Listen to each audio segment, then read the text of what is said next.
There's one other diagram that was in the book that your grandfather showed, which was something I saw Colonel Steve Wilson, who was part of Project Pounce, talked about. That was the Star Wars city, that kind of organization chart, and probably hard to tell.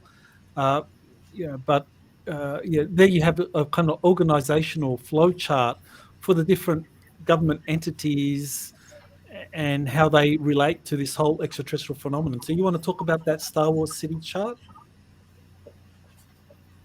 Yeah, Dan, go if you want to. Oh yeah, he talks a lot in the book about this and how all the organizations are interrelated.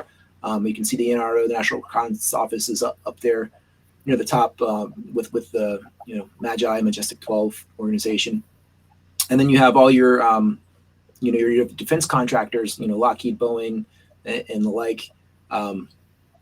He talks about Rockefeller Company being involved with the Japanese company down there, Fujika, and that was really the tie to the media censorship and controlling the media and the narrative that we have around the UFO phenomenon and who gets to know and what the story is going to be for the public.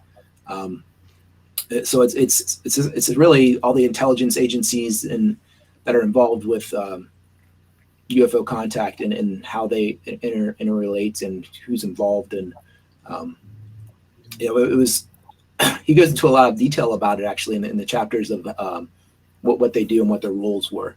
So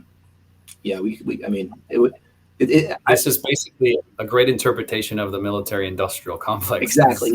Essentially, the military. This is a military-industrial complex as it was being established, in the 80s through the Star Wars program, the Strategic Defense Initiative was the cover, for that.